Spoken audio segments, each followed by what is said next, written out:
दोस्तों डिक्सॉन भारत का electronics manufacturing king है, जो कि अब प्रेशर में देखने को मिल रहा है। पिछले कुछ महीनों से स्टॉक में गिरावट देखने को मिल रही है, इन्वेस्टर्स परेशान है और सबके मन में यही सवाल है, डिक्सॉन गिर क्यों रहा है? Why is Dixon share falling? We will discuss in detail in this video. तो वीडियो को यहाँ पे पूरा देखिए और स्टॉक मार्केट इन्वेस्टमेंट के बारे में कुछ नया सीखिए। नमस्कार दोस्तों, मैं उमेश त्रिपाठी आपका स्वागत करता हूं स्टॉक फॉर रिटेल पर, स्टॉक मार्केट से जुड़ी एक नई जानकारी के साथ। ध्यान रखिए, यहां पर डिस्कशंस किसी तरह के रिकमेंडेशंस नहीं है। सो यहां पर हम अपनी वीडियोस में स्टॉक्स को फंडामेंटल्स के लेवल्स पे डिस्कस करते हैं ताकि आप मार्केट्स के असली पर्सपेक्टिव को समझ सकें एंड फिर आगे बढ़ सके। सो आज का डिस्कशन है हमारा डिक्सॉन टेक्नोलॉजीज पर। डीप डाइव करेंगे हम डिक्सॉन टेक्नोलॉजीज में और देखेंगे कि रीसेंट वीक्स में या इनफैक्ट रीसेंट मंथ्स में इस पर्टिकुलर स्टॉक पर प्रेशर क्यों है और क्या ये नॉर्मल करेक्शन है या कुछ और सिग्नल्स यहाँ पे मिल रहे हैं। तो सबसे पहले हम डिस्कस करते हैं कंपनी के बिजनेस पर, क्योंकि जब भी हम वीडियोज में बात करते हैं किसी भी सर्टेन स्टॉक के बारे में या किसी भी कंपनी के बारे में, तो उस स्टॉक के पीछे जो अंडरलाइंग फंडामेंटल्स होते हैं, उस फंडामेंटल्स के भी पीछे बेस लाइन में हमारे पास एक वर्किंग बिजनेस होता है, एक बिजनेस मॉडल होता है। वो बिजनेस कंपनी के लिए सर्टेन रेवेन्यू जनरेट कर रहा होता है और उसकी प्रॉफिटेबिलिटी के बेसिस पे हमें ये समझ में आता है कि उस बिजनेस की वजह से जो भी फाइनेंशियल्स दिख रहे हैं, क्या उसको फंडामेंटल्स जस्टिफाई कर पा रहे हैं या नहीं। तो यहाँ पर अगर हम देखें तो डिक्सॉन टेक्नोलॉजीज का mobile and other EMS division जो है, ये बेसिकली B2B टाइप की कंपनी है। यहाँ पे अगर आप ध्यान देंगे तो आपके पास आजकल सैमसंग के मोबाइल्स जो होंगे या इनफैक्ट अदर मोबाइल्स या जो भी टीवी आप परचेज करते होंगे, नो डाउट वहाँ की जो कोर प्रोडक्ट्स उनमें जो इस्तेमाल हो रहे हैं उसको मैन्युफैक्चर करने के लिए वो डिफरेंट कंट्रीज से हो सकते हैं, बट आप आजकल देखेंगे तो मैन्युफैक्चर्ड बाय डिक्सॉन टेक्नोलॉजीज आपको दिखेगी। तो यहाँ पे mobile and other EMS division में रेवेन्यू का कंट्रीब्यूशन करीब करीब 82% के आसपास देखने को मिल रहा है। वहीं पे अगर हम ध्यान दें तो कंज्यूमर इलेक्ट्रॉनिक्स एंड अप्लायंसेस जैसे कि एलईडी टीवी एंड रेफ्रिजरेटर, आपको आपके घर में जो भी एलईडी होगी, टीवी होगी, रेफ्रिजरेटर होगा, वो उसके ऊपर फेस पर यानी कि फ्रंट एंड पर आपको कुछ कंपनी का नाम दिख रहा होगा। मान लीजिए सैमसंग दिख रहा है, मान लीजिए, बट बैकग्राउंड में यानी कि बैक एंड में वहां पर उस पर्टिकुलर प्रोडक्ट को किसी और कंपनी ने मैन्युफैक्चर किया होगा। यहाँ पे फॉर एग्जांपल डिक्सॉन टेक्नोलॉजीज में मैन्युफैक्चर किया है। तो ये consumer electronics and appliances division जो है, यहाँ पे करीब करीब 12% के आसपास रेवेन्यू में पार्टिसिपेशन करता हुआ दिखाई दे रहा है ओवरऑल डिक्सॉन टेक्नोलॉजीज के।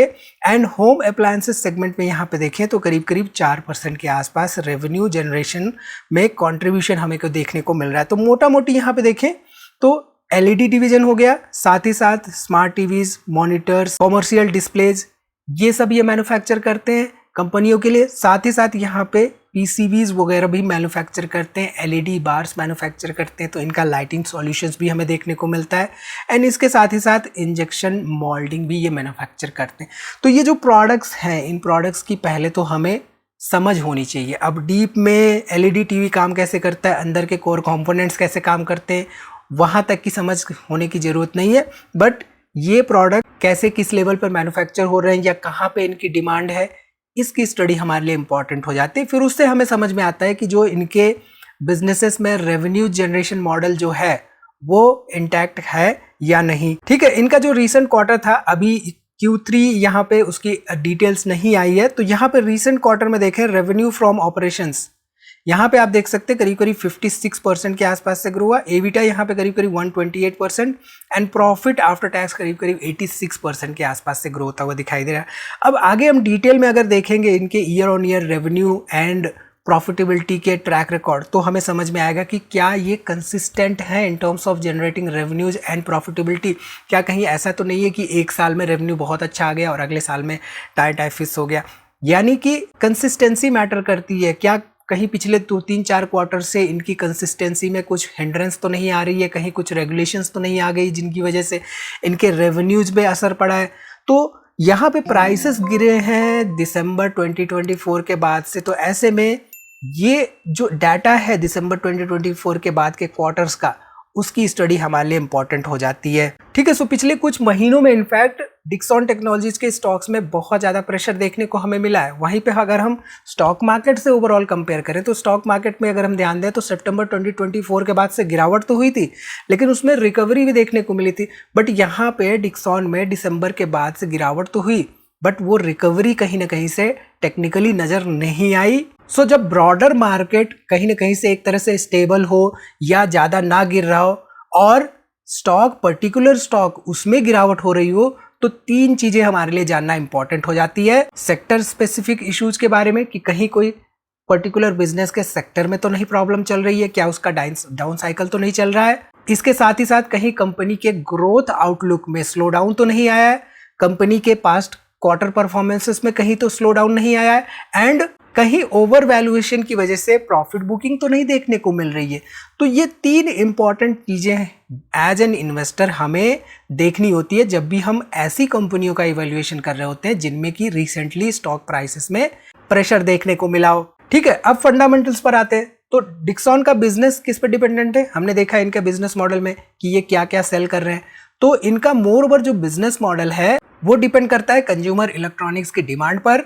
वो डिपेंड करता है जो बड़े बड़े ब्रांड्स हैं जैसे कि सैमसंग हो गया या जो अदर OEMs हैं उनके ओवरऑल ऑर्डर्स पर, यानी कि वो अगर ऑर्डर्स देंगी डिक्सॉन टेक्नोलॉजीज को तो ही तो इनके यहाँ पे ओवरऑल रेवेन्यूज बढ़ पाएंगे। एंड इसके साथ ही साथ ये डिपेंड करता है एक्सपोर्ट ग्रोथ पर ओवरऑल। तो हमें ये देखना होगा कि क्या Dixon technologies ample amount of export कर पा रही है पहले जैसे, या कहीं कुछ रेगुलेशंस की वजह से इसमें कमी तो नहीं आई है। ठीक है, तो यहाँ पे हम देख रहे हैं कि रॉ मटेरियल्स कॉस्ट की वजह से बहुत सारी दिक्कतें आ रही हैं इस पर्टिकुलर बिजनेस सेगमेंट में, और साथ ही साथ खासतौर पे सेमीकंडक्टर के जो प्रोडक्ट्स की डिमांड है वो बहुत ज़्यादा बढ़ी है पिछले कुछ महीनों में।